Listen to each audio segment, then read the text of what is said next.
और आपका स्वागत हमारे यूट्यूब चैनल हिस्ट्री चैंपियन में। तो जैसा कि आप जानते हो, आपका जो पेपर होने वाला है आधुनिक काव्य का, कौन सा पेपर होगा भाई आपके सामने?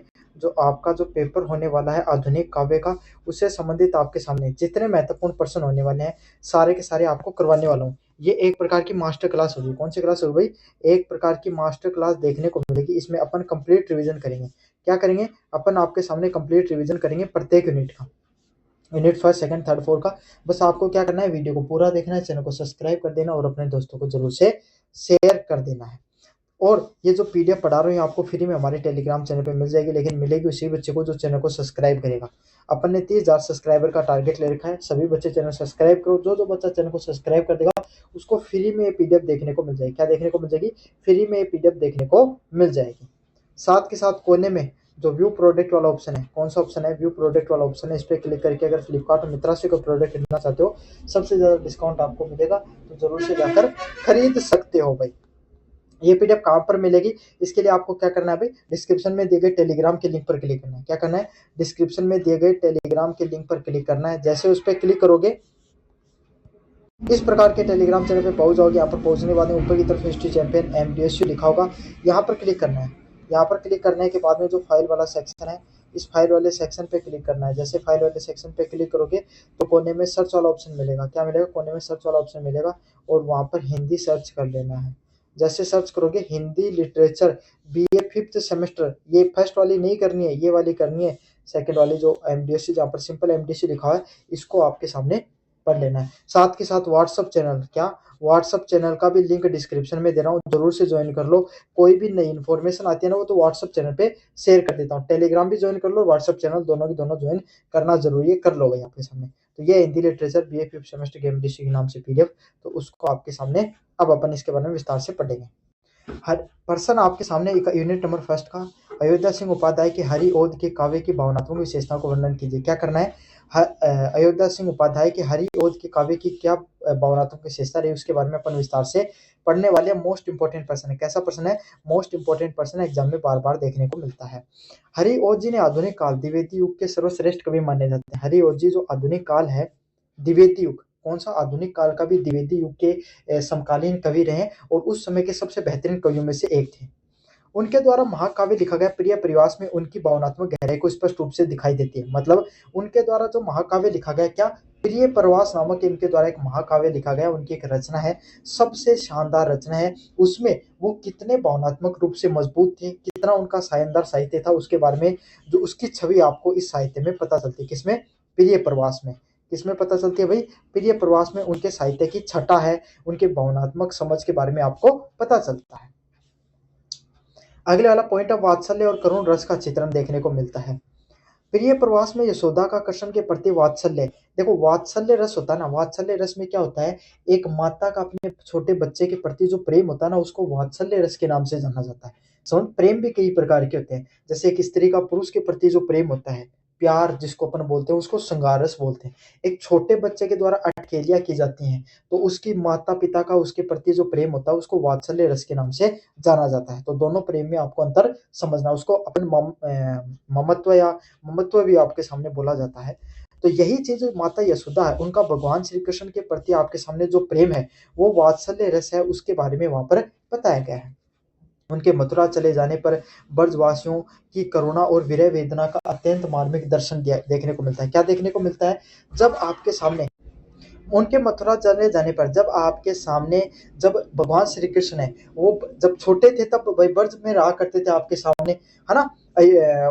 ब्रज में रहा करते थे और फिर वहां से आपके सामने जब वो वहां से मथुरा चले जाते हैं अपने राजपाट को संभालने के लिए, अपने जब वो राजा बन गए थे तो वहां को संभालने के लिए जब वो मथुरा चले जाते हैं, तो वहां के जो ब्रजवासी हैं, क्या है? वहां के जो रहवासी हैं, ब्रजवासी हैं, उनकी क्या आपके सामने उनका जो भगवान श्री कृष्ण के जो प्रति प्रेम था, वो प्रेम उमड़ पड़ता है। सब के सब परेशान हो जाते हैं और वो उस समय कैसे महसूस करते हैं भाई? मैं आपको एक छोटा सा उदाहरण दूं। आपके घर पे कभी ना कभी कोई दूसरा व्यक्ति आ जाए और वो चला जाता, आपको बुरा लगता है ना? आपको मतलब बुरा तो नहीं लगता, लेकिन मतलब अंदर से खालीपन रहता है। अब सोचो एक घर में एक छोटा बच्चा सारे दिन सभी लोगों को आपको मन बहला कर रखता है, तरह-तरह की अठखेलियाँ करता है ना, आपको उसके साथ पूरा मन लग गया और अचानक से वो आपको छोड़कर चला जाए तो आपका 2-3 दिन मन नहीं लगता ना।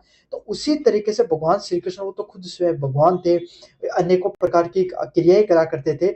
तो वो जब आपके सामने ब्रज से छोड़कर मथुरा चले जाते हैं, तो वहाँ के जो ब्रजवासी हैं, उनकी आपके सामने एकदम करुण, दिव्य और विरह वेदना, जब कोई एक व्यक्ति दूसरे व्यक्ति से अलग होता है, तो उस समय जो भावना का जागरण होता है, खालीपन का महसूस होता है, उसको विरह कहा जाता है। तो विरह वेदना के बारे में बहुत ही ज़्यादा मार्मिक रूप से चित्रण किया गया है। राधा का नवीन व लोक कल्याणकारी रूप। हरि ओज जी ने राधा को केवल एक विरहिणी नायिका के रूप में प्रस्तुत नहीं किया है। मतलब राधा जी को सिर्फ आपके सामने उन्होंने छोटे रूप में नहीं दिखाया है। किसके रूप में? एक विरहिणी के रूप में।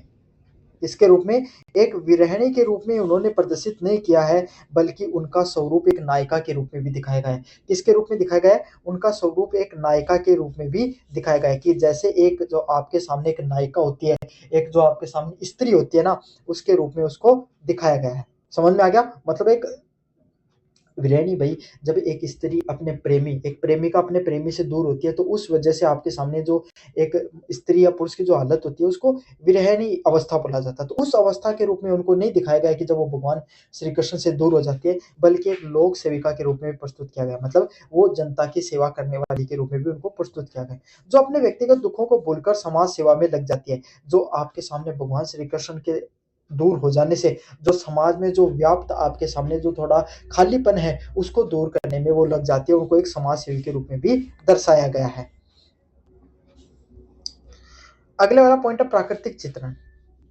उनके काव्य में प्रकृति केवल पृष्ठभूमि नहीं है। मतलब हरि ओज जी का काव्य जब आप पढ़ते हो, तो प्रकृति का जो चित्रण है वो आपके सामने, पृष्ठभूमि क्या होता है? पीछे की तरफ, मतलब बैकग्राउंड में ही नहीं लिखा गया है, बल्कि यह मानव की भावनाओं की संवेदना भी प्रकट करती है।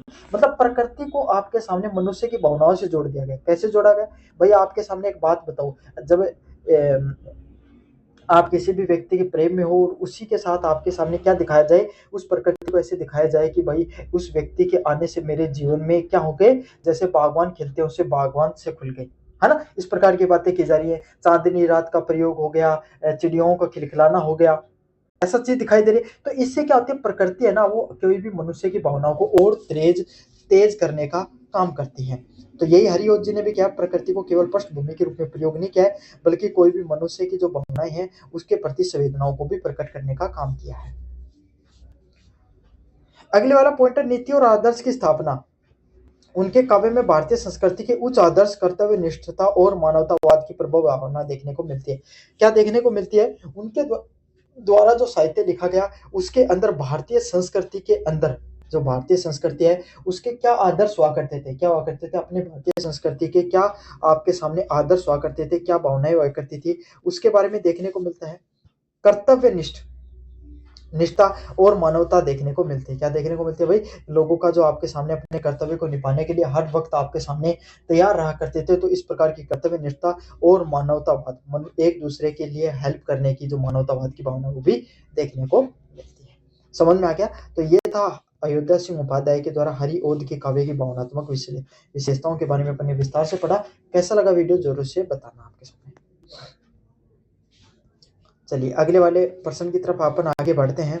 यूनिट नंबर 2 के अगले वाले प्रश्न की तरफ। सूर्यकांत त्रिपाठी निराला के काव्यगत विशेषताओं का सउदाहरण वर्णन कीजिए। क्या करना है? सूर्यकांत त्रिपाठी निराला है, उनके काव्य की जो विशेषताएं हैं उसके बारे में अपन विस्तार से वर्णन करेंगे। क्या करेंगे? सूर्यकांत त्रिपाठी निराला की काव्य की क्या प्रमुख विशेषताएं वो जानेंगे। निराला जी छायावाद के सबसे विद्रोही कवि हैं। मतलब जो सूर्यकांत त्रिपाठी निराला है ना, वो छायावाद का जो साहित्य रहा, कौन सा साहित्य रहा? छायावाद का जो साहित्य है उसके सबसे प्रसिद्ध कवि हैं। समझ, सबसे विद्रोही कवि हैं। क्या है? सबसे विद्रोही कवि हैं आपके सामने। और उनको ओजस्वी कवि के रूप में भी जाना जाता है। कैसे कवि के रूप में? एक ओजस्वी कवि के रूप में जाना जाता है, एक शानदार साहित्यकार के रूप में भी उनको जाना जाता है। क्यों भाई, ऐसा क्यों है? पहला पॉइंट है मुक्त छंद के प्रवर्तक। मतलब उनके द्वारा जो साहित्य का प्रयोग किया गया उसमें मुक्त छंद का बहुत ज्यादा प्रयोग किया जाता है। किसका प्रयोग किया जाता है? मुक्त छंद का। समझ में आ गया? मुक्त छंद का उन्होंने बहुत ज्यादा प्रयोग किया है। उन्होंने हिंदी कविताओं को छंदों के बंधन से मुक्त किया गया। वो आपके सामने मुक्त छंद क्या होता है? रीतिबद्ध है ना? रीति सिद्ध और रीति मुक्त, ये 3 प्रकार के साहित्य की रचनाओं के प्रकार हुआ करते थे। रीतिबद्ध मतलब वो प्रकार के साहित्यकार जिन्होंने अपने साहित्यों के रचनाओं में जो रीति मतलब नियम कायदों का प्रयोग करके ग्रामेटिकल रूप जैसे छंद हो गए, अलंकार उनका बहुतायत में प्रयोग किया, उनके नियमों के हिसाब से प्रयोग किया, उसको रीतिबद्ध काव्य के नाम से जाना जाता है। समझ में आ गया? अगले वाले काव्य रचनाकार हुए रीति सिद्ध, वो वाले साहित्यकार जिन्होंने साहित्य की रचना करते वक्त कुछ आपके सामने जो छंद और अलंकारों का प्रयोग किया जहां जरूरत पड़ी और कुछ स्वतंत्र रूप से किया। अगले वाले हुए रीति मुक्त काव्य धारा के कवि, उन्हें मुक्त छंद के काव्य धारा के कवि माना जाता है। मतलब उन्होंने आपके सामने उनके साहित्य के अंदर आपको जो छंदों का प्रयोग है वो बिल्कुल मुक्त रूप से मतलब उनके मन में आई तो प्रयोग किया, वरना बिल्कुल भी प्रयोग नहीं किया। समझ में आ गया? उन्होंने हिंदी कविताओं को छंदों से बंधन से मुक्त कर दिया, मतलब उनकी जो कविताएं हुआ करती थी उसमें जो छंदों का जो बंधन है उससे बिल्कुल उनको मुक्त कर दिया कि कोई जरूरी नहीं है आपको, अगर जो साहित्यकार है अगर उसको अच्छा लगे, अगर उसकी पकड़ है, अगर वो मजबूती से आपके सामने उन सब चीजों को दर्शा सकता है तभी आपके सामने छंदों को प्रयोग करना चाहिए, बाकी कोई भी जरूरी नहीं है। बिना छंदों के प्रयोग से भी हम एक शानदार साहित्य की रचना कर सकते हैं।